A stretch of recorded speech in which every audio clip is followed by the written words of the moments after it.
iwa ito mga tewag is final video. Mas para sa preparation, sa instructor, pilitan, sa PRS, sa instructor Amido, Engineer Claude, sa Dr. Commander, and to all of us, good morning again. So for this week, so ito mga activities. Na mo idea?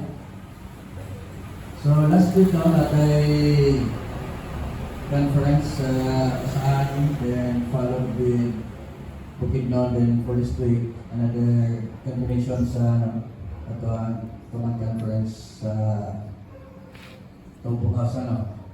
Roqueta, Tornito Lai held sa Tubod, and then ang Salanao, ito din held in Coronigan. So, with that command conference, so yes, sa ato ang RD and of course, with the commando, kung sa may mga problema sa bayan, sa itong stations. So, ipanood sa short na mga kailangan natin sa advanced section. So, kapag sa mga aspects sa itong work, so far, good naman. So, the same sa Bukidnon, bibigyan tayo problema sa inspection yapang. So, with that findings, natay mga recommendation ko na ipadala sa Manila para ma-follow din na itong mga problema sa ito electronic naman sa ito fire safety inspection. And then, mag-start na ba ito ba? I-hiring na, ano yung mga series of hiring para sa Maria na gini. So hopefully, mabawas-bawasan trabaho sa processan niya, and then mag-kaya na ito mga pakit na ba? Pakit na mga practices before. So hopefully, it will be, just to everyone, mag-grant chance na tanan na pag-appeal niya i-apply, mag-equal opportunity na makasulod sa government na ilan gusto apply. Then, of course, nakaline up for an activity ang ito ang wellness program. So, supportahin na ito, then enjoy lang para malikay na ito at ang mga problema. Kaya always dimension niya rin sa command kini problema sa PTSD. Sabi naman, post-traumatic stress disorder, no? So, common na kayo siya nowadays. So, dapat ma-prevent na ito na, no? So, ito i-prevent na. Kaya every time, sa itong pagtrabaho, lagi mga may contact na mga normal na sitwasyon, no? And that negative na mga incident, makita na ito. Ito accumulate sa ito ang subconscious mind. Ito, na din. Pag mo, puno na adili ma-release, diyan na mahitabo ang mga unexpected na events ito ba? Mo panuga sa depression, which is the worst nga mo result into suicidal, no? So ana siya.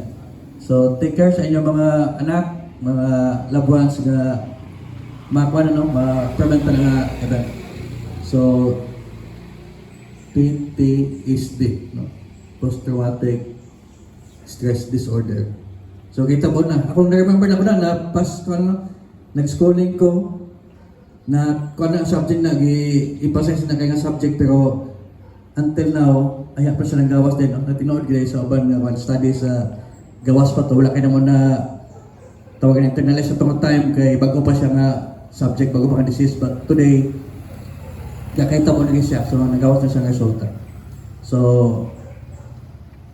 nice kay siya nga event ka lang mabuti ka ron, kay of course dako siya matabang, no? And then the same sa San Fernando, ang ilang vice mayor dito active kay siya kanang sport food, kining pickleball. So pangitag time na maka-join man. Daghan na sa admin kadula, kasabay ko sila sa other station, daghan na pagyawan. So high na time na ma-engage ta ng activity, no? Para pod mabawas sa atong mga problema nowadays. So daghan tayong mga stresses and challenges for this year, no? Daghan ta. So tingali mangita tayong ways na ma-counter natin. Okay? So again, good morning everyone and happy weekend. Thank you.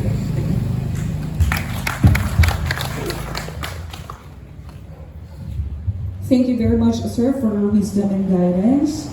Now may we call on any announcements from different divisions and sections, ma'am, sir. There be none, let us now sing with honor and pride the Bagong Pilipinas hymn to be followed by the PFP.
That concludes our traditional Monday flag raising ceremony. This has been your host, Foreign Officer Joe Balsar Zabudida. Thank you and let's have a safe and productive week ahead. Ninuno, gusto po ang ginawang seremonya sa pagbibigay tugad sa bansang watawat ng Pilipinas. Humihingi na kayo tulog ng pagkilansag ng ito.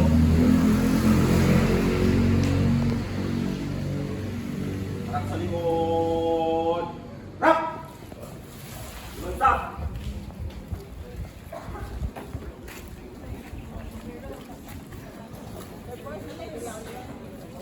Lunsap!